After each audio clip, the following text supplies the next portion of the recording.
Sinalakay ng NBI ang isang sabungan sa Parañaque. Arestado mahigit 50 inabutang nagsasabong na ayon sa mga otoridad ay bawal sa batas tuwing araw ng kalayaan. Nakatutok si John Consulta, exclusive. Nasa kalagitnaan ng pagtalpak ang mga sabungerong ito sa Parañaque City nang salakay ng mga ahente ng NBI.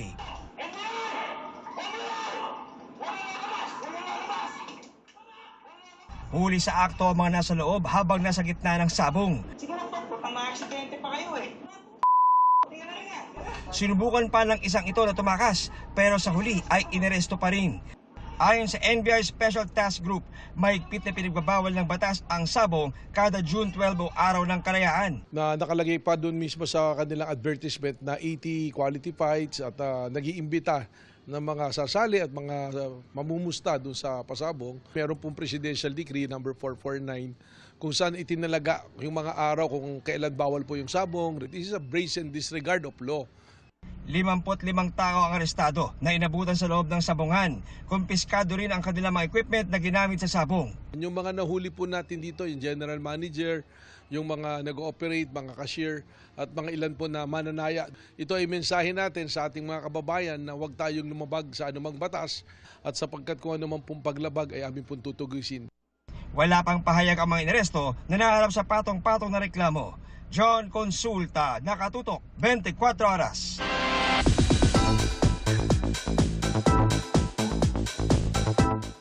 Sabay sa pagdiriwang ng Araw ng Kalayaan, rumampa kagabi ang ilang kapuso stars and personalities sa Megaball 2026. Sentro ng pagdiriwang ang pagpupugay para sa larangan ng malikhaing industriya at pelikulang Pilipino. Narito ang aking chika. Elegant in white, si kapuso global fashion icon at the People Have Spoken host Heart Evangelista as she graced the red carpet ng Megaball 2026. Itlinex pa niya ang jewelry na mismo siya ang nag-design. It's super nice because especially when you have all these madams that appreciate your hard work, that acknowledge the detail and the quality of gems and jewels that I've been, really I'm very hands-on. Fresh from her vacation abroad naman si Shubi Etrata na mas lumalim daw ang pagkilala sa kanyang TDH na si Anthony Constantino. I've learned a lot of their culture, especially Anthony's. So, happy ako. Busy man sa preps ng kanyang upcoming kapuso medical drama series na Code Gray si Alden Richards. Hindi pa rin nawawala ang oras niya para sa cycling. It's really more about time management. Yung age ko ngayon na I think ito yung tamang moment na to seize the moment and take every opportunity that presents itself. Dumating din para makipagdiwang sina First Vice President for Sparkle GMA Artist Center Joy Marcelo at Sparkle stars Kailin Alcantara, Cassie Legaspi, Ashley Ortega, Dustin Yu, Bianca King, Michelle D, Dennis Trillo and Jeneline Mercado, Glyza De Castro at ang husband niyang si David Rainey, Jillian Ward at the master cutter leading lady Max Collins. Gusto ko po kasi ng timeless lang na piece, tailored lang, something simple na komportable. I feel so privileged to be here and, to celebrate Independence Day. I'm so excited to see what everyone's wearing. Kinilala naman ng magazine ang mga naging ambag ni Barbie Fortesa at Bianca Umali para sa industriya ng pelikula. Lubos na pasasalamat and gratitude from the bottom of my heart for recognizing my hard work all these years. I'm just honored to be acknowledged as one of this generation's women in movies. Nandito po ako dahil sa pagmamahal ko para sa sining ng pelikula. Matapos ang 7.8 magnitude na lindol sa Mindanao noong Lunes, naobserbahan sa ilang bahagi ng Sarangani at Davao Occidental ang pag-angat ng lupang dating nakalubog sa dagat. Ang paliwanag po ng FIVOX sa pagtutok ni Katrina Son.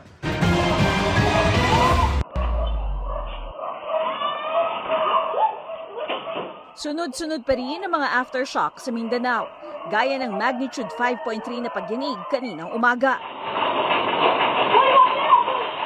na nagdulot ulit ng takot sa ilang taga General Santos City. Nagalino guys. Gayon din sa Coronadal, South Cotabato. Ang aftershock, Sinundan pa ng malakas na ulan at baha sa ilang bahagi ng lungsod. After linog, nakaranas naman sa baha. Kulay putik na baha naman ang rumagasa nang umapaw ang isang sapa bunsod ng pag-ulan sa Tibuli, South Cotabato.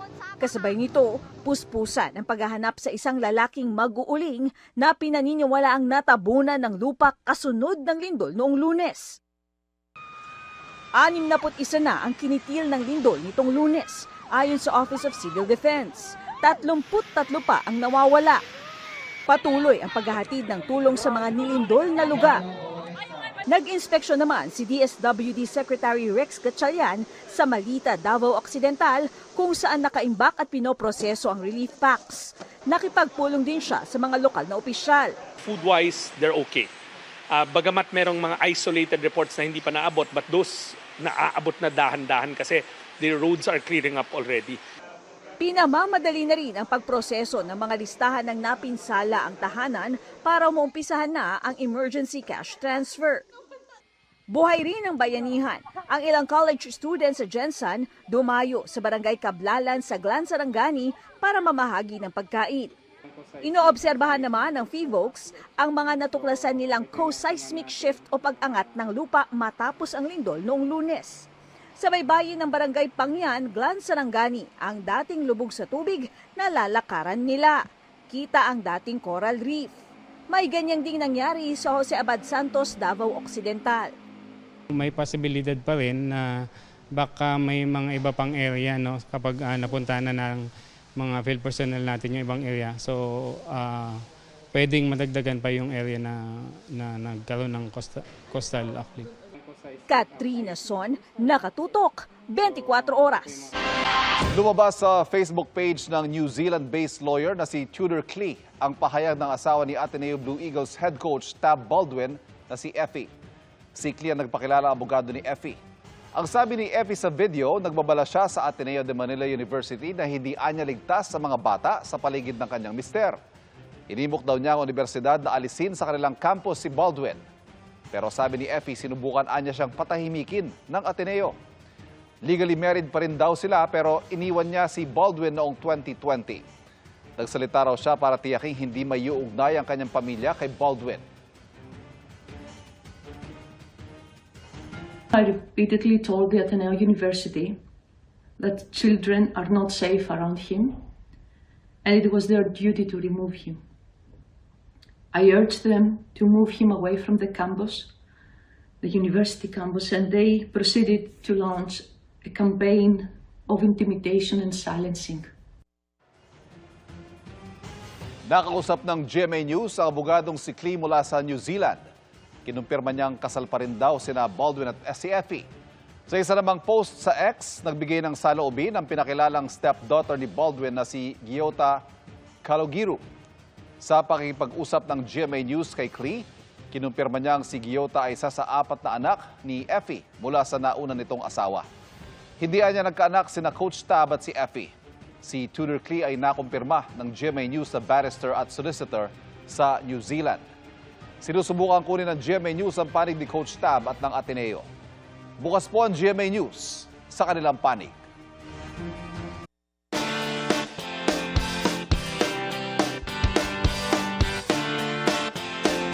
Tila tumigil po ang mundo ng mga netizen nang nag-down kagabi ang Meta platforms gaya ng Facebook at Messenger. What you think, mga kapuso? Ikaw ba apektado? Nakatutok si Bea Pinlac. Oh, kabado 20 ka ba nang bigla kang na-logout sa Facebook, Messenger o Instagram pasado alas 9 kagabi? Si Famela, 2 oras na stress. Di pa man din niya naaalala ang password niya. Kaya pati love life daw niya, damay. Sobrang hassle po kasi sobrang tagal po na nawala. Disappointed kasi di ko po makontak yung boyfriend ko. Si Yolanda, nahinto ang online maritesan. Siyempre, habang nakahiga, nagdutot-dot. Para biglang nawala. Paano ako makapag-chat? Wala yung mga pangalan niya. Inulit-ulit ko, pinipindot ko ulit, balik na naman ako, back ko na naman. Ayon sa website na Down Detector, sa buong mundo, Umabot sa lagpas 100,000 ang mga ulat na may problema sa kanilang Facebook at nasa 10,000 naman sa Instagram. Na-restore matapos ang ilang oras ang services ng Meta apps. Pag bigla ito nangyari, tapos may mga tao nagmo-monetize nito, especially for their business, affected talaga sila. Especially pag tumagal pa ito ng 24 hours, sometimes that's the only way to connect to other people. May impact yan sa emotionally and psychologically sa ibang tao. Hindi lang mga personal account ang apektado sa aberya ng Meta apps. Apektado maging mga empleyadong ginagamit ang Meta apps sa trabaho at transaksyon.